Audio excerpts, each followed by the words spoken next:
नमस्कार class 12th UP board के सभी छात्रों को जय हिंद। तो बच्चों हम लोग प्री बोर्ड परीक्षा के लिए इम्पोर्टेंट क्वेश्चन पेपर देखेंगे रसायन विज्ञान का।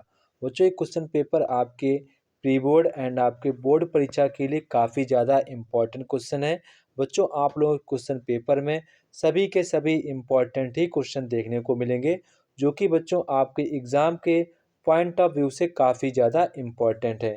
बच्चों अगर आप लोगों ने इस क्वेश्चन पेपर को अच्छे प्रकार से प्रैक्टिस कर लिया, तो बच्चों मैं यकीन के साथ कह सकता हूं कि हमारे हर एक स्टूडेंट के बोर्ड एग्ज़ाम में यहाँ पर 60 प्लस मार्क्स 100% आएंगे। इसकी मैं 100% की गारंटी लेता हूं। तो आप सभी लोग यहाँ पर रसायन विज्ञान का अच्छे प्रकार से तैयारी करिएगा। बच्चों यहाँ पर आपको कुछ बातें ध्यान रखनी है, जैसे कि आप सभी को लोगों को नेमिंग रिएक्शन अच्छे प्रकार से तैयार कर लेनी है। नेमिंग रिएक्शन से इस टाइम बच्चों एमसीक्यू बहुत ज़्यादा पूछे जा रहे हैं एग्जाम में, ठीक है। और बच्चों यहाँ पर आपको क्या होता है, जब ऐसी रिएक्शन आपको तैयार कर लेनी है, इनसे भी लगातार एमसीक्यू पूछे जा रहे हैं एग्जाम में, ट्रेंडिंग क्वेश्चन ये बनते जा रहे हैं। तो सभी बच्चे इस पर ज़्यादा फोकस करेंगे। और बच्चों यहाँ पर जो हमारे क्वेश्चन एक एक नंबर वाले हैं, उन पर भी आप ज़्यादा फोकस करिएगा, ठीक है। तो बच्चों सबसे पहले आप लोगों को बहुविकल्पीय प्रश्न यहाँ पर देखने को मिलेंगे। तो बच्चों यहाँ पर हमारा पहला ही प्रश्न कह रहा है कि निम्नलिखित में से कौन सी अभिक्रिया संभव नहीं है। तो यहाँ पर आपको बताना है कि कौन सी जो हमारी अभिक्रिया है वो संभव नहीं है। तो बच्चों यहाँ पर जो हमारी पहली ही रिएक्शन है वो यहाँ पर हमारे लिए संभव नहीं है, क्योंकि यहाँ पर जो हमारे कॉपर जो यहाँ पर सिल्वर है, दोनों के दोनों हमारे ये सक्रिय नहीं है। तो ये मतलब कि दोनों के दोनों ये निष्क्रिय तत्व हैं, आपस में रिएक्शन नहीं करेंगे। तो यहाँ पर बच्चों हमारा ऑप्शन नंबर फर्स्ट वाला करेक्ट आंसर हो जाएगा। इसके बाद क्वेश्चन नंबर बच्चों यहाँ पर खा कह रहा है कि 180 ग्राम जल में कितने मोल होते हैं। तो बच्चों यहाँ पर मोल का हमारा फार्मूला क्या होता है, मोलों की संख्या का फार्मूला क्या होता है, द्रव्यमान द्रव्यमान बटे द्रव्यमान बटे अणुभार, ठीक है। तो बच्चों यहाँ पर जो हमारा जल है, जल में हमारा अणुभार कितना है, तो हाइड्रोजन का परमाणु भार होता है 1, 2 अणु हैं। ऑक्सीजन का यहाँ पर हो जाएगा 16, तो हमारा हो जाएगा 18, हमारा इसका अणुभार आ जाएगा। यहाँ पर आपको द्रव्यमान दिया गया है 180 दिया गया है। तो मोलों की संख्या सूत्र क्या होता है, द्रव्यमान बटे अणुभार। अणुभार हमारा कितना आया था 180, तो काट देंगे तो हमारा आ जाएगा 10 मोल। कितना आ जाएगा 10 मोल। तो बच्चों यहाँ पर हमारा राइट आंसर हो जाएगा 10 मोल। इसके बाद क्वेश्चन नंबर गा कह रहा है अभिक्रिया A+2B एरो उत्पाद के लिए वेग स्थिरांक समीकरण यहाँ पर आपको दिया गया है, a b² द्वारा व्यक्त किया जाता है। तो यहाँ पर कह रहा है अभिक्रिया की आणविकता कितनी होगी। यहाँ पर आपसे कह रहा है कि अभिक्रिया की आणविकता कितनी होगी। तो यहाँ पर आप देखेंगे आपको लिखा ए ऐसे लिखा है, यहाँ की कुछ नहीं है, तो यहाँ पर 1 है, यहाँ पर बी के ऊपर 2 है, तो आवृत्ता कितनी हो जाएगी 1 + 2 कितनी हो जाएगी 3। तो बच्चों इसकी हमारी आणविकता कितनी हो जाएगी 3। इसके बाद क्वेश्चन नंबर घ कह रहा है कैन्यूजारो अभिक्रिया द्वारा फॉर्मेल्डिहाइड बनता है।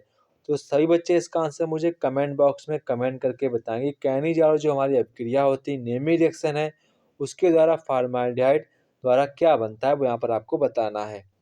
इसके बाद यहाँ से क्वेश्चन नंबर कह रहा है कि इंगिया RNH2 प्लस CHCl3 के 3KOH RNC 3KCl plus 3H2O उपयुक्त अभिक्रिया है, मतलब कि कौन सी अभिक्रिया है वो यहाँ पर उसका आपको नाम बताना है। तो बच्चों इस हमारी अभिक्रिया का नाम का कार्बिल एमीन अभिक्रिया, अभिक्रिया का नाम क्या है बच्चों, कार्बिल कार्बिल एमीन अभिक्रिया, अभिक्रिया का नाम क्या है, कार्बिल एमीन अभिक्रिया। तो बच्चों यहाँ पर क्वेश्चन नंबर सेकंड वाला हमारा राइट आंसर हो जाएगा। इसके बाद क्वेश्चन नंबर यहाँ पर क्या कह रहा है कि ग्लूकोज में कितने प्राथमिक अल्कोहलिक समूह होते हैं। तो बच्चों केवल एक ही प्राथमिक ग्लूकोज अल्कोहलिक समूह होता है। तो ये था बच्चों हमारे एमसीक्यू। तो आप सभी लोग एमसीक्यू को अच्छे प्रकार से यहाँ पर तैयार कर लेंगे। एंड बच्चों यहाँ पर क्वेश्चन नंबर 2 बच्चों यहाँ पर कह रहा है कि प्रथम कोटि की अभिक्रिया के लिए यहाँ पर आपको अर्ध आयुकाल का सूत्र लिखना है। तो काफ़ी आसान है। देखो बच्चों अगर आप कोई भी न्यूमेरिकल इसमें नहीं लगा पाते हैं तो आप हमसे इस नंबर पर पूछ सकते हैं, जो भी आपका डाउट होगा वो हम क्लियर कर देंगे, ठीक है बच्चों। यहाँ पर आपको सभी क्वेश्चन लगाने का प्रयास करना है। इसके बाद क्वेश्चन नंबर खा कह रहा है दो द्रवों ए तथा बी के वाष्प दाब घनत्व आपको दिए गए 80 mm 60 mm दिए गए। तो यहाँ पर ए के 3 मोल बी के 2 मोल मिलाने पर मिश्रित विलयन का कुल वाष्प दाब कितना होगा वो यहाँ पर आपको बताना है, ठीक है। तो यहाँ पर आप लोगों को वाष्प दाब ज्ञात करना है। क्वेश्चन नंबर ग कह रहा है कि सिल्वर नाइट्रेट के घोल में कॉपर की छड़ डुबोने पर घोल का रंग नीला क्यों हो जाता है। तो बच्चों यहाँ पर जो कॉपर होता है उसकी छड़ होती है उस पर जो इलेक्ट्रॉन्स होते हैं जो उस पर घुल जाता है, जिस कारण उसका जो विलयन है वो नीला हो जाता है। इसकी आपको यहाँ पर व्याख्या करनी है। क्वेश्चन नंबर घ कह रहा है कौन से तत्व एक्टिनाइड कहलाते हैं। इसके प्रमुख यहाँ पर आपको उपयोग भी लिखने हैं। क्वेश्चन नंबर थर्ड यहाँ पर आपसे कह रहा है कि पोटेशियम परमैंगनेट से क्लोरीन प्राप्त करने के लिए रासायनिक समीकरण यहाँ पर आपको लिखना है। इसके बाद यहाँ पर क्वेश्चन कह रहा है कि क्यूमीन से फिनॉल बनाने की अभिक्रिया का समीकरण लिखना है। देखो बच्चों यहाँ पर मैंने बताया था क्या होता है जब ये दोनों के रिएक्शन वहीं से ही ली गई हैं। इसके बाद क्वेश्चन नंबर गा कह रहा है कि उप संयोजन यौगिक आपको दिए गए हैं। तो यहाँ पर कह रहा है कॉपर की ऑक्सीकरण संख्या यहाँ पर आपको ज्ञात करनी कि कॉपर की ऑक्सीकरण संख्या यहाँ पर क्या होगी। इसके बाद क्वेश्चन नंबर घ कह रहा है ग्लूकोज की ब्रोमीन जल के साथ होने वाली अभिक्रिया का रासायनिक समीकरण आपको यहाँ पर लिखना है। क्वेश्चन नंबर 4 कह रहा है कि नेस्टर समीकरण लिखिए, इसकी आपको उपयोगिता भी बतानी है। इसके बाद यहाँ से क्वेश्चन नंबर ख कह रहा है पेप्टाइड तथा पेप्टाइड बंध किसे कहते हैं, एक उदाहरण सहित आपको देकर समझाना है।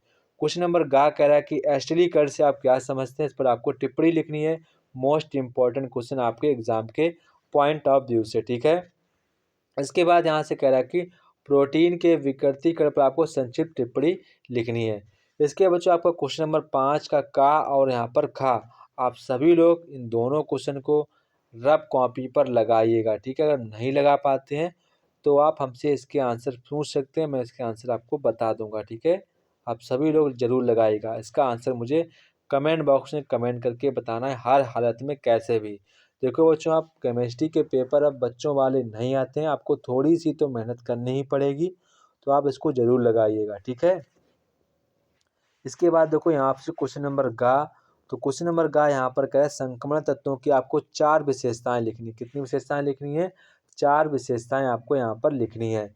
उसमें घा कह रहा है उप संयोजी यौगिकों के आईयूपीएसी पद्धति में नामकरण संक्षिप्त में टिप्पणी लिखिए, ठीक है। इसके बाद क्वेश्चन नंबर 6 का कह रहा है C6H5NH2 की तुलना CH3NH2 से क्यों प्रबल क्षारीय है, दोनों की जल में विलेयता पर टिप्पणी यहाँ पर आपको लिखनी है। अथवा में यहाँ पर आपसे कह रहा है कि नाइट्रोबेंजीन बनाने की 2 विधियाँ तथा इसकी अम्लीय तथा उदासीन माध्यमों में अपचयन अभिक्रिया के रासायनिक समीकरण आपको लिखना। आपका 5 नंबर का क्वेश्चन है, आप सभी लोग इसको अच्छे प्रकार से तैयार करेंगे।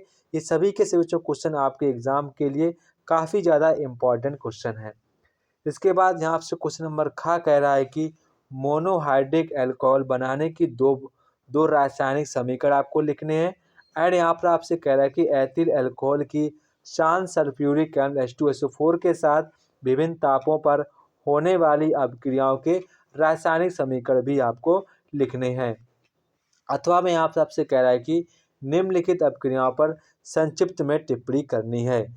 बच्चों आपका क्वेश्चन यहाँ पर 2.5 मार्क्स से क्वेश्चन, तो मैंने बच्चों कहा था कि आप सभी लोगों को नेमिंग रिएक्शन अच्छे प्रकार से तैयार कर लेनी है। अगर बच्चों आपको नेमिंग रिएक्शन की पीडीएफ चाहिए तो बच्चों आप सभी लोग कमेंट बॉक्स में कमेंट करके बताएंगे, पीडीएफ लिखेंगे, पीडीएफ 2025 मुझे कमेंट करेंगे। अगर आप लोग नेमिंग रिएक्शन की बाकायदा पीडीएफ चाहते हैं तो आप सभी लोग मुझे नेमिंग पीडीएफ 2025 कमेंट बॉक्स में कमेंट करेंगे, ठीक है। तो यहाँ पर आपसे पूछा गया है कि रीमर टीमर अभिक्रिया किसे कहते हैं, कोल्वे अभिक्रिया किसे कहते हैं, ठीक है। इसके बाद क्वेश्चन नंबर 7 का क्या कह रहा है कि 7 का क्या कह रहा है, यहाँ पर रासायनिक समीकरण आपको यहाँ पर लिखना है। तो बच्चों यहाँ पर आप लोगों को केवल रासायनिक समीकरण ही लिखना है। तो पहला यहाँ आपसे कह रहा है पिक्रिक अम्ल, एंड यहाँ पर सेकेंड आपसे कह रहा है डाइक्लोरोबेंजीन। इसके बाद थर्ड यहाँ पर आपसे कह रहा है क्लोरोबेंजीन सल्फोनिक अम्ल। तो बच्चों यहाँ पर आपको केवल ही रासायनिक समीकरण ही आपको यहाँ पर लिखना है। इसके बाद आप अथवा में यहाँ पर आपसे कह रहा है कि हैलो एल्केन में न्यूक्लिक ओलिफिक यानी कि नाभिक स्नेही प्रतिस्थापन अभिक्रियाओं पर आपको संक्षिप्त में टिप्पणी लिखनी है। इसके बाद क्वेश्चन नंबर खा कह रहा है कि निम्नलिखित में से बेंजोइक अम्ल से आप क्या समझते हैं। एंड यहाँ पर आपसे कह रहा है कि ये बेंजोइक अम्ल से आप कैसे, मतलब कि यहाँ पर आप कह रहा है कि निम्नलिखित में से आप लोग बेंजोइक अम्ल को आप इनसे कैसे प्राप्त करेंगे। इसके बाद यहाँ आपसे कह रहा कि टालोइन से कैसे प्राप्त करेंगे, बेंजामाइड से कैसे प्राप्त करेंगे, एथिल बेंजोएट से कैसे आप लोग बेंजोइक अम्ल को प्राप्त करेंगे। बच्चों मैंने इस पर एक प्रॉपर वीडियो बना रखा है, उसको आप देखिएगा ज़रूर। इसके बाद यहाँ से अथवा में क्वेश्चन कह रहा है कि यहाँ पर आपको निम्नलिखित पर टिप्पणी करनी है, एंडोर संघनन पर करनी है, इसके बाद कैनिजार अपक्रिया और यहाँ पर आपसे कह रहे हैं विलियमसन्स अपक्रिया जो होती है उस पर भी आपको यहाँ पर टिप्पणी करनी है। तो बच्चों ये हमारी नेमिंग रिएक्शन है। तो आप सभी लोग बच्चों, मैंने आपसे कई बार बोला है, आप सभी लोग नेमिंग रिएक्शन पर ज़्यादा से ज़्यादा फोकस करिएगा, जो कि बच्चों आपके एग्ज़ाम में बहुत ही ज़्यादा ट्रेंडिंग चल रही है, ठीक है। तो सभी बच्चे यहाँ पर नेमिंग रिएक्शन पर अगर आप PDF चाहते हैं तो आप लोग मुझे PDF 2025 कमेंट करेंगे, आपको हम जल्द से जल्द PDF प्रोवाइड कराएंगे ताकि हमारे बच्चों को किसी भी प्रकार की दिक्कत ना हो। जय हिंद बच्चों, फिर मिलते हैं अपने नेक्स्ट वीडियो में, तब तक कि आप सभी लोगों को जय हिंद।